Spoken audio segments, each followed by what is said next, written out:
오늘 하는 말씀 보도록 하겠습니다. 하는 말씀은 로마서 3장 20절부터 24절입니다. 로마서 3장 20절부터 24절 말씀 보도록 하겠습니다. 로마서 3장 20절부터 24절 한 목소리로 읽도록 하겠습니다.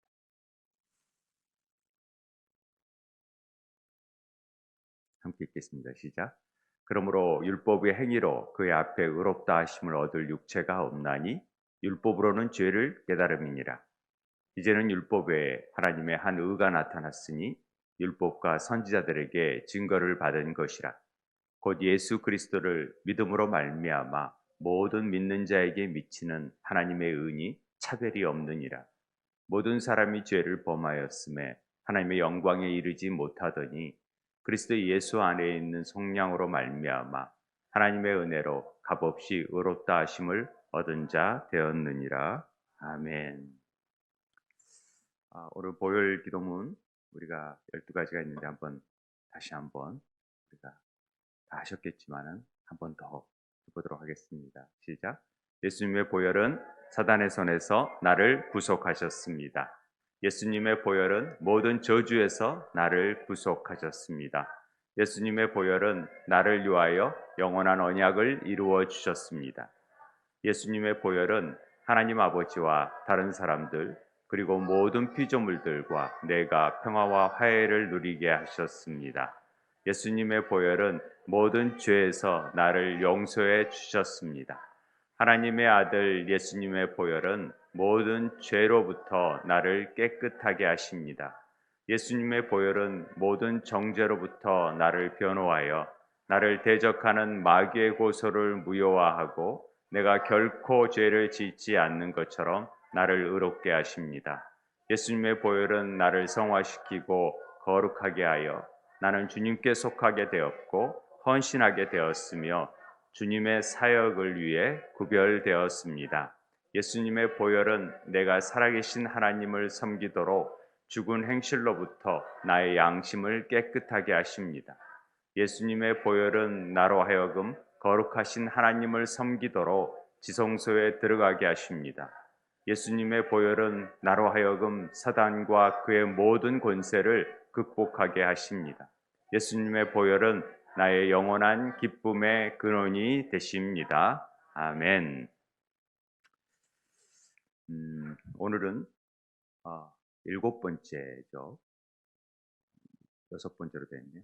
다 같이 예수님의 보혈은 모든 정죄로부터 나를 변호하여 나를 대적하는 마귀의 고소를 무효하고 내가 결코 죄를 짓지 않은 것처럼 나를 의롭게 하십니다.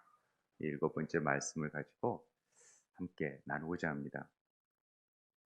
수요 기도회 때 보혈 기도를 우리가 하고 있으니까 이렇게 이런 부분에 처음 대하시는 분들이 이게 뭐지? 뭐 이런 걸 하지? 이렇게 생각하는 분들이 있더라고요. 저는 그런지 몰랐는데 보혈 막 이런 걸 하고 약간 신비적인 교회인가? 아니면 좀 뭐 리터지컬한 어떤 가톨릭적인 교회인가? 막 이렇게 생각하는 분들이 있다고 하는데 사실 이 예수님의 보혈 기도는요.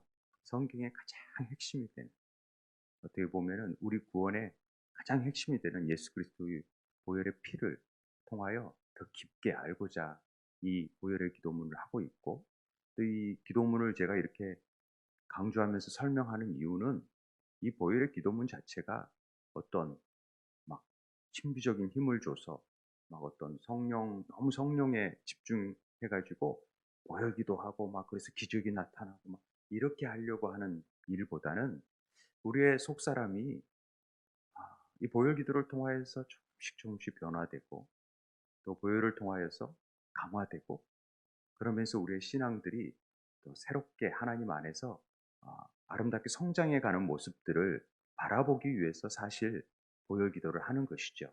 그런데 이런 부분을 이해 못하면 자칫 이상하게 이런 걸 하지? 하고 여겨질 수 있다라는 거죠. 루터가 이런 말을 했습니다. 빨래를 짜보아라, 물이 나올 것이다. 성경을 짜보아라, 피가 나올 것이다. 구약을 짜보아라. 짐승의 피가 나올 것이다. 신약을 짜보아라. 예수 피가 나올 것이다. 성경에서 이 피를 보지 못하면 영적 장님이다. 그리고 얼마나 이 보혈의 피가 우리 이 신앙의 핵심이고 또 성경의 핵심인지, 성경에서 이 피를 발견해내지 못하면, 그리고 이 보혈의 피를 의지하지 못하면 우리의 신앙생활 자체에 있어서 우리가 대적할 수 있는 놀라운 능력을 하나님이 주셨는데 그들을 활용하지 못하는 셈이 되어지는 거라는 것이죠. 그래서 이 부분을 우리가 좀 더 이렇게 제가 시간을 내서 이렇게 설명하는 이유를 여러분들이 아셔야 된다라는 것입니다. 음, 한국 사람들은 이런 보혈 기도문을 통해서 이렇게 보혈 기도문의 12가지 보혈 기도문을 얘기를 하면은 자기 나름대로 아, 보혈 기도문을 축약해 가지고 5가지만 한다든지 7가지만 한다든지 그런 사람들이 꽤 많아요. 그리고 이걸 통해서 막 능력을 행하는 분도 있고요. 응용력이 아주 대단한 것 같아요. 음, 그래서 뭐 이렇게 자기 나름대로 이렇게 하고 있는데 사실 왜 12가지를 이렇게 하는지를 뭐 비슷한 것 같은데 왜 이걸 하지? 그 부분을 제가 설명하고 있잖아요. 왜냐하면 이런 부분을 정확하게 알고 우리 삶 속에서 적용하는 것이 우리에게는 굉장히 중요한 일이기 때문에 그렇습니다. 어, 우리가 정말 그 깊이를 알면은 주님 앞에 지혜를 구하는 것이 더 필요한 일이고, 그 지혜를 통하여서 우리 삶 속에서 어떤 일들이 나타나는지를 우리가 확인해 보는 게 참 좋습니다.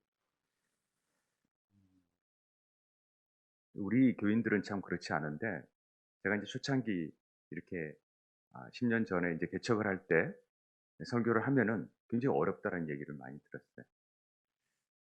목사님 얘기는 뭔가 맞는 것 같은데 굉장히 우리한테는 좀 어렵다. 좀 쉽게 좀 설명을 해달라. 이런 어, 이렇게 그런 피드백이 많이 들어왔었는데 이제는 그렇게 설교하면은 우리 교인들은 목사님 왜 그러세요? 하던 대로 하세요. 이렇게 말하는 경우가 많습니다.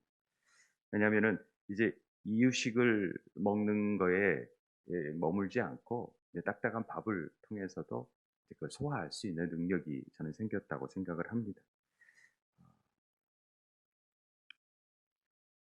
우리가 생명의 삶을 우리 등록한 교인들은 반드시 하게끔 돼 있잖아요.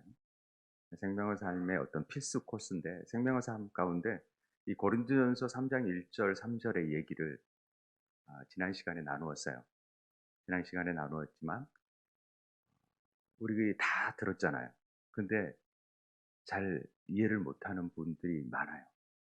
신앙생활의 성장에 있어서 고린도 교인들이 실제적으로 많은 능력, 은사, 또 언변, 지식 이런 부분에 아주 탁월한 교회가 고린도 교회였는데 바울이 볼 때 고린도 교회는 굉장히 어린 교회다. 육신에 속한 자이다. 그리스도 안에서 어린아이들을 대할 때처럼 대한다. 이렇게 판단을 내렸어요. 그 이유가 뭐냐면 너희 가운데 여전히 시기와 분쟁이 있다라는 거예요. 이 시기와 분쟁은 뭐냐면 자기 중심성을 가지고 늘 자기 자신이 내가 이런 은사가 있으니까 내가 옳구나. 내 것이 분명하구나. 이런 생각을 많이 가짐으로 인해서 나만 옳다라는 거예요. 그래서 내 팔을 만들고 거기에 동조하는 사람들이 모이고 그래서 고린도 교회는 이런 분쟁과 분파가 있었어요. 이것들은 하나님의 뜻을 잘 이해하지 못하는 것이다. 모두가 겸손히 여겨서 남, 남을 나보다 더 낮게 여기고 더 배울 수 있는 분이라는 생각을 가지고 자기 생각의 고집들을 내려놓을 줄 알아야 되거든요. 그리고 성령께서 어떻게 우리 삶을 다스리고 인도하시고 이끌어가는지를 늘 우리 자신을 돌아보면서 성령의 음성에 민감하면서 나아갈 필요가 있다는 것이죠. 그런데 그러지 못하고 나는 신앙생활 이렇게 살아왔는데 옛날에 목사님은 이렇게 말씀하셨는데 왜 저 목사님 저렇게 말하지? 라고 생각하기 이전에 왜 그렇게 말했는지에 대해서 이해하려고 노력하는 마음의 폭이 중요하다는 거죠. 무조건 배제해서 저건 틀려서 이상하네.' 이렇게 보기보다는 요새는 하도 이단들이 많으니까 그렇게 생각할 수 있겠다 싶지만은 보다 신앙의 폭을 좀 넓혀서 받아들일 것. 이것이 정말로 성경에 올바른가? 하나님 말씀에 어긋나는 부분이 있는가? 그렇지 않은가? 이런 부분을 잘 판단할 부분이 필요하다라는 거죠.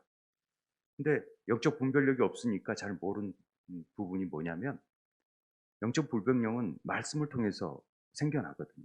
말씀을 많이 보고 전체적인 내용 가운데에서 이 말씀 그리고 성령께서 어떻게 다양하게 일하시고 계신 지금도 어떻게 행하고 계신지를 우리가 민감하게 받아들여야 되는데 나는 보수적인 신앙 속에서 자랐기 때문에 성령의 역사는 이거 아니야.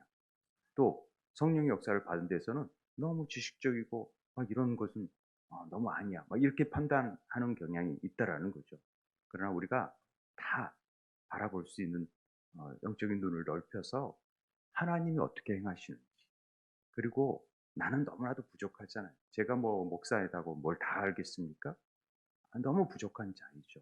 그렇기 때문에 더 배울 수 있고 또 성도님들 통해서 배울 수 있고 또 하나라도 더 들을 게 있다면 하나님께서 그걸 통해서 깨닫게 해주시는 은혜를 누려야 된다라는 것이죠.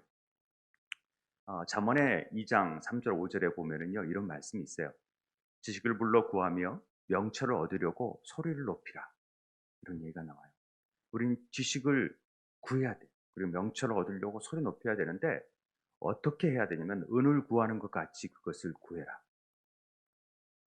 다른 표현을 한다면 요즘 표현을 하면 돈이 생기는 것 같으면 돈을 막 찾는 것처럼 그것을 찾으라는 거죠. 감추어준 보배를 찾는 것 같이 그것을 찾으면 여호와 경외하기를 깨달으며 하나님을 알게 된다는 거죠. 하나님의 말씀을요. 정말로 심혈을 기울여서 알려고 하고 이게 무슨 뜻인지 왜 이렇게 말씀하시는지에 대해서 깊게 관심을 가져야 된다라는 거죠. 이거 뭐 보혈의 기도 간단한데 뭘 이렇게 장황하게 말씀하실까? 이런 차원이 아니라 이 말씀을 통해서 감추어진 보화를 막 찾아야 돼. 그래서 정말 지혜와 계시형을 달라고 기도해야 돼. 그래서 하나라도 깨닫는 마음이 1만 마디 방언보다 나은 거예요. 그 깨달은 말로 한마디 전했을 때 훨씬 더 능력이 있죠. 하나님을 아는 게 우리의 모든 배움, 지식의 근원이잖아요. 여호와를 경외하는 걸 알기 위해서 우리 아이들이 공부하는 거고 여러분들이 지금 일하는 목적 모든 것들이 하나님도 잘 알기 위해서 여기에 초점이 맞춰져야 된다는 것입니다. 감추어진 보배들을 하나님께서 일일이 다 감춰놨대요. 보배들을 밭에서 그냥 아무나 찾으면 되는데 딱 발견한 사람들만 보게끔. 왜냐하면 많은 보배들을 놨더니 밭에 뿌려놨더니 다 새들이 쪼아가 버리는 거죠. 빼앗겨 버려요 우리가. 너무나 많이 말씀을 줘도 하나님의 귀한 말씀을 줘도 그것을 가슴에 담지 못하고 찾지 못하니까 다 빼앗겨 버리는 일들이 나오는 거죠. 교회를 20-30년 다녀도요. 내 자신의 변화가 되지 않는 사람들이 많잖아요.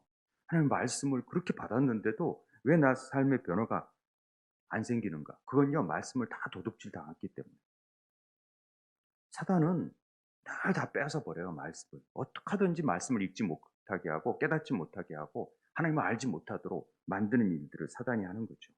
그래서 하나님이 우리에게 하늘에 있는 모든 신령한 것을 다 주고 싶고 하늘의 권세를 이어받을 유업을 다 주고 싶은데도 그것을 알지 못하는 거예요.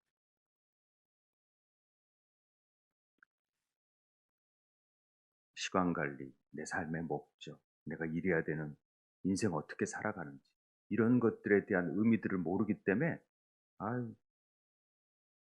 젊어서 놀고 더 즐기다 놀고 어차피 죽을 인생 대충 살지 뭐 이러면 우리 안에 있는 하나님께서 부여된 피값으로 사신 생명을 너무 소홀히 하는 셈이 되는 거죠. 우리를 통하여서 하나님이 이루고 싶어한 그 놀라운 하나님의 나라의 비전들이 사라져 버리는 거예요. 시간들을 통해서 하나님의 시간들이 있고 우리의 일반의 시간적이 있지만 일반의 시간들은 크로노스의 시간들은 그냥 시간이 지나면 별 의미가 없고 '또 하루 지났는구나.' 이렇게 여겨지지만 하나님의 카운트다운은 이제 시간들이 그 시간에 맞추어서 나타나고 있기 때문에 시간을 아껴가면서 하나님의 뜻이 무엇인지를 잘 헤아리고 성령 충만함을 받는 일이 굉장히 중요하다라는 일입니다.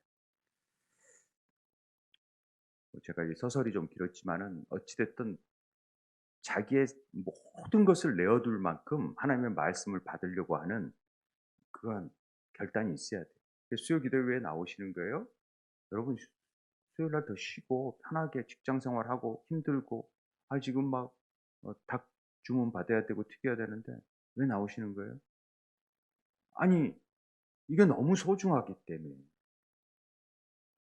집사님 제가 기도 바꿔 드릴까요? 무슨 소리입니까? 이건 내가 나에게 맡겨진 기도의 시간인데 문 닫고라도 내려와서 기도해야죠. 이런 이럴 때 저는 가슴이 뛰어요. 정말. 항상 우리를 향한 하나님의 그 놀라운 하나님의 비밀들이 여러분 삶 가운데 열매 맺어 가서 하나님의 뜻에 쓰임 받은다면은 얼마나 그게 복된 일입니까? 그런 은혜가 있게 되길 바랍니다. 서론이 좀 길어졌는데요. 하나님의 그 우리 배에서 나오는 생수를 잘 길러서 깊은 곳에서 나오잖아요. 그 생수를 놓치지 말고 받아 누리는 오늘 하루가 되시길 바랍니다. 아, 오늘 의롭다 하심에 초점을 맞추어서 함께 생각해 보려고 보혈의 피가 우리를 의롭게 하셨다라는 거죠. 로마서 3장 24절은 너무나도 유명한 말씀이고 꼭 여러분들이 새겨야 될 말씀입니다. 다시 한번 읽어보겠습니다. 시작. 그리스도 예수 안에 있는 성령으로 말미암아 하나님의 의뢰로 값없이 의롭다 하심을 얻은 자 되었느니. 누가요? 우리가.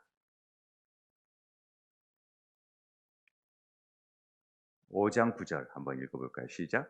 그러면 이제 우리가 그의 피로 말미암아 의롭다 하심을 받았으니 더욱 그로 말미암아 진노하심에서 구원을 받을 것이니. 이 현재적인 구원을 얘기하는 거잖아요. 지금 그의 피로 구속 속량으로 대신 값을 치우심으로 말미암아 우리는 값없이 의롭다 하심을 받았어요. 그러면서 그의 피로 말미암아 우리도 의롭다 하심을 받았다라는 얘기를 얘기하는 것입니다. 이게 우리가 소위 말하는 신학적인 용어로 칭의라는 뜻을 얘기합니다. 칭의라는 것은 신약에 39번 나오거든요. 바울 서신만 27번이 나와요. 이 디카에오라는 헬라어 단어가 의롭게 하다, 바로잡다, 정당화하다, 형을 내리다라는 단어예요. 이걸 우리는 한자로 칭의, 일컬을 칭자를 써서 칭의, 의롭게 칭하다, 이렇게 의롭게 여기다 이렇게 표현합니다. 의롭게 된다라는 것, 이 칭의라는 말은 다시 표현하자면 사람이 하나님 앞에서의 관계와 하나님 앞에 서 있는 것이 변화된다, 변화되어 있다라는 것을 말하는 거예요. 우리는 죄로 인해서 하나님의 관계가 어그러졌잖아요. 그 관계가 방해받았던 것이 그 관계가 이제 예수의 피로 말미암아 변화가 되어져서 그 관계가 이제 완전히 용서되었고 용납되어졌다. 이게 의롭게 되었다라는 말입니다. 조금 우리가 지금까지 배웠던 구속, 죄 사함, 죄에서 깨끗함, 또 의롭게 됨은 조금씩 다른 의미가 있다라는 것을 여러분들이 감을 잡고 아셔야 돼요. 제가 하나 질문할게요. 여러분 의인이세요? 의인이세요? 죄인이세요? 나는 의인이다. 손 한번 들어보세요. 손을 못 드시네? 이 두 사람 정우랑 우리 선영 전사님만 의롭다. 나머지는 죄인이라. 죄인 손 들어보세요. 난 죄인이다. 그럼 나는 죄인도 아니고 의인도 아니다. 이제 이런 걸로 하겠습니다.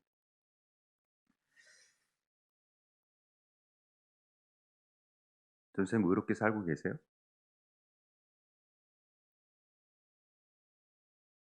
하나님의 은혜로? 예. 이게 의롭게 살고 있냐고 물어보면은 그때 가서 조금 어? 그러면 이게 조금 더 위축되는 감이 있다라는 거죠. 헬라식 사고에 우리가 워낙 익숙해 있어서 내가 지식적으로 알면은 다 아는 것처럼 착각에 빠질 때가 있는데요. 행동은 다른 부분들이 있어요.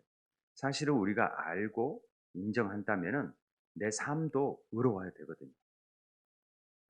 그런데 삶이 그렇지 못하니까 선뜻 내가 의인이다 말하기가 좀 어색한 부분이 있다라는 거죠.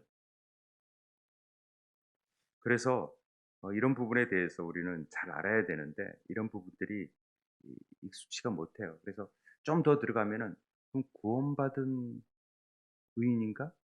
구원받은 죄인인가? 이런 문제로 또 나아가면은 어, 내가 구원받은 의인인가? 구원받은 죄인인가? 아, 구원받은 의인이면서 죄인, 죄인이면서 의인. 뭐 이렇게 막 말을 만들어 가기 쉽다라는 거죠. 그런데요, 오늘 분명하게 예수 그리스도의 피로 우리는 의롭게 되었어요. 값없이 의롭게 되었다. 분명하게 말하고 있어요. 우리는 의인이라는 거죠, 의인. 그런데 자꾸만 우리의 삶을 보니까 그렇게 안 돼 있다라는 얘기를 하잖아요. 우리가 이제 중생, 재생, regeneration, 거듭남이라는 표현과 칭의, 의롭게 됐다라는 표현을 조금씩 다른 의미가 있다라는 걸 아셔야 돼요. 그러니까 믿는 자의 본성이 완전히 새롭게 되는 것은 거듭나는 거예요. 나의 본성이 변하는 것은 거듭나는 주관적인 부분이죠. 사람의 상태는. 그런데 우리가 의롭게 된 건요. 하나님 앞에 위치가 완전히 다르게 변화된 거예요. 우리 삶 속에서. 그래서 하나님 앞에 관계가 변해버린 객관적인 사실이에요. 우리 앞에. 그래서 하나님 앞에 내가 서 있는 거예요. 당당. 이 부분을 우리가 잘 알아야 되는 거죠. 의롭게 됐다라는 것의 의미를 우리가 네 가지로 좀 나누어서 오늘은 생각해 보려고 합니다. 첫째, 의롭게 됐다는 의미는 율법의 행위로 주어진 것이 절대 아니에요. 율법을 다 지켜야만이 내가 의롭게 된다? 이렇게 생각하기 쉽잖아요. 그런데 절대 그렇게 되어지는 것이 아니라는 거죠. 로마서 3장 20절에 보면은 그러므로 율법의 행위로 그 앞에 의롭다 하시면 얻을 육체가 없나니 율법으로는 죄를 깨달음이라. 율법 행위로 의롭게 될 사람은 아무도 없어요. 그걸 지킬 사람이 없다라는 거죠. 우리가 율법주의에 너무 얽매여 있잖아요. 인류 최대의 적은 율법주의다. 이렇게 표현을 해요. 율법 그러면 모세오경을 자꾸 생각을 해서 율법주의의 삶을 우리는 버려야 된다 생각하면서도 어느새 우리는 율법주의의 삶에 익숙해 있어요.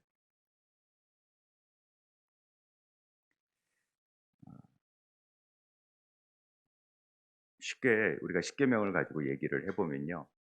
살인하지 말라.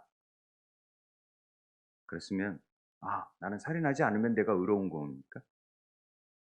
살인하지 말라 그랬으면 내가 살인만 안 하면 의로운 사람이 된 거예요. 꼭 그렇진 않죠. 그런데 나 살인 안 했어. 난 율법을 지켰어. 그런데 예수님이 그 율법의 기준을 확 높여버렸어요. 신약에 와서. 어떻게 해요? 와, 다 살인했다란, 살인하지 말라는 말을 다 들었지만은 누구든지 심판을 받게 되리라 했지만 형제에게 노하는 자마다 심판을 받게 되고 형제에 대해서 나가라 하는 자는 공회에 잡히게 된다. 이 말이 뭐예요? 형제에게 욕만 해도 그건 살인이 된다. 이런 표현이 됩니다. 나가라.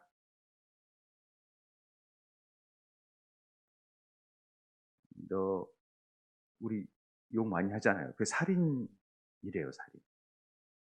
그러면 우리가 살인자가 아닌가? 살인자인가? 율법에 이걸 지킬 수 있는 사람이 얼마나 될까요?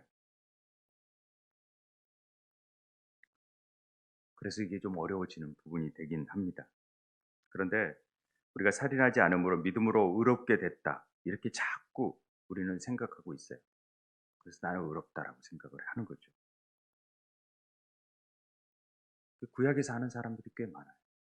난 거짓말하지 않았기 때문에 의롭고, 난 부모를 공경했기 때문에 의롭고, 십계명 다 지켰다라는 거죠. 그런데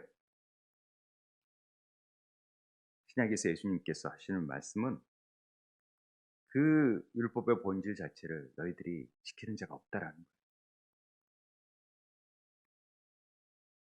율법의 행위로 구원 얻을 자가 없어요. 우리 모두는. 그렇기 때문에 절대 행위하고는 상관이 없다라는 거죠, 우리는. 그럼 어떻게 의롭게 되는 거예요? 율법의 행위가 아니라 두 번째 의롭게 됐다는 의미는 율법의 행위가 아닌 값없이 주신 은혜. 이건요, 공짜예요, 공짜. 공짜로 말미암아 우리가 의롭게 됐다는 거죠. 어떤 행위를 잘해서 의롭게 된 게 아니라 우리는 그냥 무조건 하나님이 더 의롭게 됐어. 그렇게 했기 때문에 의롭게 된 거예요. 이게 너무 우리가 이해받기 어려운 부분이긴 해요. 기독교 외에 다른 종교에는 다 규칙이 있어요. 이렇게 해야지만이 너는 이렇게 천국 가고 뭐 천당 가고 뭐 이렇게 한다. 유대인들은요, 이 부분을 이해하기가 너무 어려운 부분이에요. 그런데 유대인뿐만 아니라 우리나라도 워낙 이 샤머니즘적인 지성을 들여야 감천, 하늘을 감동시키고 뭔가 열심히 해야 일을 이룬다라고 생각이 늘 있기 때문에 이 부분을 이해하기가 쉽지 않아요. 그런데 간단해요. 그냥 공짜래요. 값없이 은혜로 우리는 의롭게 됐대요. 이거 놀라운 일이죠. 우리나라는요, 제가 이렇게 물건을 보면은 싼 건 꼭 싼 뭐가 있기 때문에 비싼 게 좋다고 생각해요. 관념들이. 좋은 물건들이 싼 것도 굉장히 있는데도 무조건 비싸면 그 좋은 걸로 알아요. 비싸면 좋은 차고 이게 관념이 딱 돼 있어요. 아마 그런 것 같아요. 그러니까 공짜다 그러면 별로 싸구려 복음 같은 느낌이 드나 봐요. 무의식적으로 그런. 우리가 공짜로 이렇게 하나님이 주어졌다 그러면 이거 정말 살인하지 말라 이거를 내가 살인 안 했기 때문에 나는 의롭다. 그런 차원에서 우리에게 율법을 줬냐? 그게 아니라는 거죠. 죄의 기준이 뭔지를 깨닫게 하기 위해서 하나님은 그 기준점으로 율법을 주신 겁니다. 이런 법이 없으면 자기가 법이 되는 거거든요. 그래서 저 사람은 마땅히 죽을 죄가 있을 것 같아. 그러니까 내가 가서 죽이겠습니다. 내가 가서 야단치겠습니다. 하는 꼴이 되어졌다라는 거죠. 그런데 우리가 착각하는 거예요. 그렇기 때문에 믿음으로 우리는 구원 얻는다라는 사실을 우리가 알아야 됩니다. 뭔가를 지킴으로 뭔가를 지켜야 된다는 생각으로 해서는 안 되고 믿음으로 우리가 구원을 받는다는 사실을 알아야 됩니다. 율법으로는 죄를 깨닫게 하는 부분이 있어요. 그래서 율법을 지키면 의롭게 된다는 측면이 아니라 법이라는 건 이것을 어기면 죄다라는 것을 알게 하기 위해서 선을 넘지 말라. 그런 일을 저지르지 말아라. 라는 걸 깨닫기 위해서 준 거지 의롭게 되기 위해서 준 게 아니라는 것을 우리가 분명히 알아야 됩니다. 율법의 행위로가 아니라는 것이죠. 그래서 어, 우리가 이렇게 영생을 얻고 구원을 얻게 된 것은 하나님이 값없이 주신 은혜로 얻게 된 것이다. 이 부분을 우리가 분명히 알고 있어야 됩니다. 사실 값없이 우리에게 주신 것 같지만요. 주신 측면에서는 정말 그냥 선물로 준 게 우리는 받을 때 너무 공짜 같지만 그 선물을 마련하기 위해서 자기 아들을 파셨어요. 핏값으로 정말 어마어마한 희생을 통해서 우리에게 값없이 준 건데 우리를 받을 때는 이게 그냥 값없이 받은 거니까 너무 이렇게 가볍게 여기는 건 아닌가 하는 생각을 갖게 되는 거죠. 그래서 우리는 이 그리스도를 통하여서 내 안에 의롭게 하는 하나님께서 나를 완전히 세울 수 있도록 만들어 주셨다라는, 하나님 앞에 설 수 있는 자격을 주었다라는 놀라운 일을 우리는 알고 계셔야 된다라는 것입니다. 그러니까 우리를 시궁창에서 빠져서 쩔어 있는 우리들을, 구더기 속에 갇혀져 있는 우리들을 건져낸 것뿐만 아니라 하나님 앞에 설 수 있는 자로 완전히 새롭게 변화시켜 주는 게 의롭게 하십니다. 거기서 건져주면은 죄가 있는 그대로 있잖아요. 그래서 깨끗하게 하세요. 깨끗하게 하신 상태뿐만 아니라 하나님 앞에 설 수 있는 자격으로 옷도 입혀주고 새롭게 하는 것이 의롭게 하셨다라는 것입니다. 그렇기 때문에 우리가 그분 앞에 나아갈 담대함을 얻게 되는 거죠. 보혈의 피로 우리가 행위가 뭐라 하든 전혀 상관할 필요가 없어요. 그래서 우리는 구원받은 놀라운 일이 생겨나는 거죠. 그 세 번째 의롭게 됐다는 의미가 뭐냐면, 그 모든 일에 예수님의 보혈이 이 일을 있게 했더라. 의롭게 됨의 근원을 따져봤더니 값없이 줬는데 보니까 그 안에는 예수님의 피의 공로가 있었다라는 거예요. 얼마나 이 보혈이 놀라운 능력이 우리. 그래서 보혈이 우리를 의롭게 됨의 근원이라는 사실을 우리가 아는 것이 굉장히 중요합니다. 그래서 3장 24절에 그리스도 예수 안에 있는 구속으로 말미암아 그 죄값을 치르는 거죠. 돈 값을 치름으로 인해서, 생명의 값을 치름으로 인해서 은혜로 값없이 의롭다 하심을 우리가 얻게 된 거예요. 그러니까 우리가 구속에 말미암는 부분을 간과해 버리면 너무나도 값싼 복음이 되는 거죠. 그러면 이제 우리가 그 피를 인하여 의롭다 하심을 얻었으니까 우리도 이제 어떻게 살아야 될지 분명한 거죠. 개판으로 사는 게 아니라 그 피값으로 우리를 사신바 되었다면, 우리가 의롭게 되었다면 우리도 그에 합당한 삶을 살아가야 되는 것이죠. 고린도 후서 5장 21절 한번 다 같이 읽어볼까요? 시작. 하나님이 죄를 알지도 못하신 이를 우리를 대신하여 죄로 삼으신 것은 우리로 하여금 그 안에서 하나님의 의가 되려 하려 하십니다. 그러니까 죄를 전혀 알지도 못하시는 분을, 그분에게 죄를 씌우는 거예요. 우리를 대신해서. 왜? 우리를 의롭게 하기 위해서. 이게 얼마나 놀라운 복음인지 모릅니다. 예수 그리스도를 죄인으로 만드셔서 십자가에서 대신 죽게 하신 이유가 뭐냐?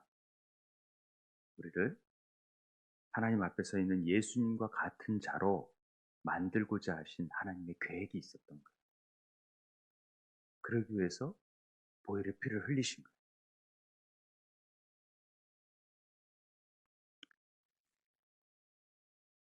나를 구원하신 이유가 이 땅에서 하나님의 의로 살아가는 존재로 만들기 위해서 하나님이 이 엄청난 일을 이루셨다라는 거죠. 그게 우리에게 눈에 보일 때는 값없이 믿기만 하면 되는 거예요. 믿기만. 그 조건이 뭐냐? 믿으면 되는 거예요. 로마서 3장 26절 같이 한번 읽을까요? 시작. 곧 이때 자기의 의로우심을 나타내사 자기도 의로우시며 또한 예수 믿는 자를 의롭다 하려 하십니다. 조건이 하나 있는데 그것이 믿는 자. 이것만 믿으면, 이 피가 나를 의롭게 했다라는 것만 믿기만 하면은 우리가 의인이 되는 거예요. 근데 이걸 잘 모르니까, 이걸 깨닫지 못하니까 또 내가 뭔가를 해야지 되는 줄 아는 착각에 빠지는 거죠. 그래서 네 번째, 의롭게 됐다의 의미, 네 번째는 예수 믿는 것이 의롭게 되는 조건이다. 조건이 딱 하나 있다면 예수를 믿는 겁니다. 예수를 믿으면 하나님 값없이 우리를 의롭다 하시는 거예요. 그의 보혈의 피를 통해서. 이게 놀라운 일이죠. 예수 믿는 자를 의롭게 하시는 조건이 바로 믿음으로 의롭게 된다라는 것입니다. 믿음으로 의롭게 된다. 그러면 나 예수 믿는데? 나 믿습니다. 이제 의롭게 되었습니다. 이렇게 다 말들 하죠. 이게 헬라식 사고예요. 이게 뭐냐면 믿음으로 나는 믿었어. 마음으로 믿었어. 난 굳게 믿어. 근데 행동은 전혀 안 해. 이건 믿음이 아니라는 거예요. 이해하시겠어요?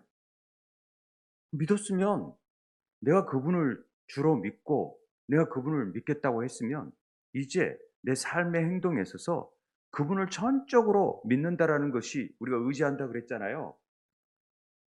트러스트. 의지하는 거잖아요. 맡기는 거잖아요, 내 자신을. 완전히 맡겨야 되는데 안 믿어. 잘 못 믿겠어. 그리고 내가 알아서 해. 그 사람은 잘 못 믿겠어. 그리고 나는 내 인생은 나의 것이니까 내 마음대로. 이건 안 믿는 거예요. 행동으로 나타나지 않는 거예요.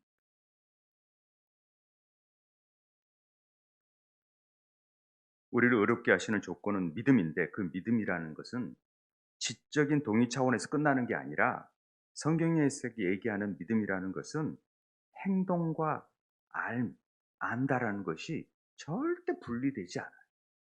이걸 바울이 얘기하는 거예요. 야고보서가 얘기하는 게 바로 이런 믿음이죠. 이 믿음을 얘기하는 거죠. 이 땅에서 의롭게 하려 하심이 뭐냐? 이 땅에서 예수로 살게 하기 위한 거라는 거죠. 예수의 삶을 그대로 본받게 하기 위해서 그래서 의롭게 만드신 거예요.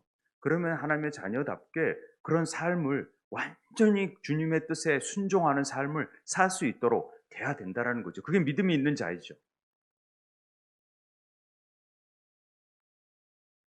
이 땅에서 의로운 자가 되게 하기 위해서 하나님의 의로 이 땅에 살기 위해서 우리의 값없이 은혜로 구원하시고 의롭다 칭하신 이유가 여기 있기 때문에 이렇게 행해야 된다라는 거죠.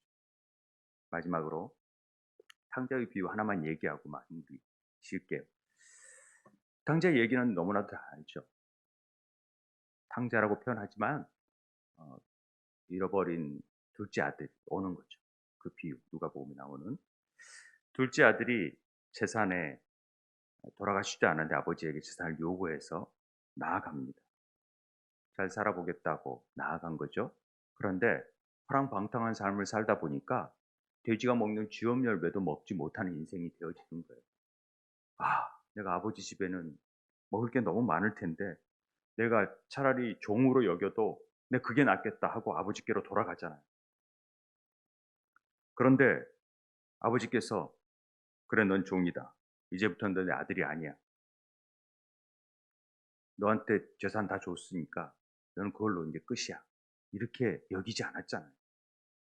어떻게 해요?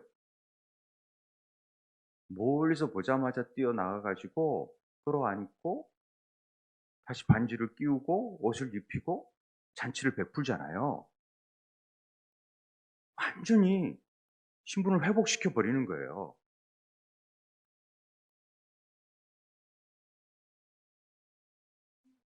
이제 이후부터는 제가 지어낸 얘기니까 참고로 들으시면 됩니다. 자, 그 아들이, 그 둘째 아들이 종들이 있는 데에서 나와서 그 돌아온 아들이 야, 네 종들 이거 좀 해. 그랬더니 좀 뭐야? 쟤 나간 애 아니야? 쟤 뭐 보니까 옛날에 개판으로 살던데 그랬다고 또 돌아와 가지고 저러고 또 옷 입었다고 또 저러고 있네? 이렇게 말한다라는 거죠. 그래서 안 들어요. 못 듣겠다고. "너 무슨 소리야? 나 우리 아버지 아들이야. 우리 아버지가 반지도 주고 나 권유를 했어." "에이, 너 이 재산 다 챙겨 가지고 다 나갔잖아. 그렇게 살았잖아." "그래? 근데 우리 아버지한테 말할게." 아버지한테 말하면 아버지가 어떻게 하겠어요? 누구 야단치겠어요? "야 종, 니들 내 아들한테 그렇게 해?" 종들을 쫓아낸다라는 거죠. 제 생각입니다. 당연히 그렇게 하지 않겠어요? 우리가 의롭게 됐다라는 사실은 이 부분이에요. 아무리 죄 가운데 빠져 있었더라도 하나님이 그냥 아들로 삼아 주셨으면 예수를 믿는 순간, 하나님 영접하는 순간 아들이 되어져 버리는 거예요. 그 관계가 하나님의 의예요. 하나님의 의. 이건 정당성을 따지는 차원이 아니라 하나님의 릴레이션 관계 안에서 그냥 아들이라고 칭해졌으니까 양자로 삼아 버리니까 아무리 고아였고 뭐였고 어떤 삶을 살았더니 상관없이 넌 내 아들로 삼을게 하는 순간 부잣집 자녀가 돼 버리는 거죠. 남이 뭐라 해도 너 그렇게 살았고 네 아버지 아니야. 소용이 없어요. 법적으로 돼 버린 거예요. 이게 의롭게 되십니다. 여러분 이 사실 아십니까? 우리 자신이 죄인이 아니에요. 이제는 보혈의 피로 의롭게 되었다는 사실을 확실히 알고 가는 게 중요해요. 율법의 행위로 아니라는 거죠. 값없이 주신 하나님의 은혜, 그것이 보혈의 피로 이 일이 이루어졌다라는 사실을, 그래서 나는 그 보혈의 피를 의지하고 믿고 주님이 나의 주인이심을 고백하고 이제 그 삶대로 살겠습니다라고 얘기하고 그리스도처럼 마치 아버지의 뜻에 철저히 순종하며 그분의 뜻을 따르는 삶을 사는 삶, 아버지의 자녀가 되는 삶, 그 유업을 물려받을 자로서 살아가는 것이죠. 이게 자녀됨의 권세 아니겠습니까? 왜 우리가 은혜로 구원 받아놓고 또 죄 가운데 거할 수 없다라는 거죠. 왜? 그 자녀인데 어떻게 그런 일을 할 수 있어요? 사단은 그렇게 속여요. 넌 자격 없다고, 아들 자격 없다고. 천만의 말씀, 보혈의 피가 나를 하나님 자녀 삼게 하셨다. 이 믿음 가지고 가자. 이거 선포할 때마다 놀라운 능력이 있다라는 사실을 기억하시고 우리가 나아갔으면 좋겠습니다. 우리 함께 찬양 하나 하고 우리 합시다. 268장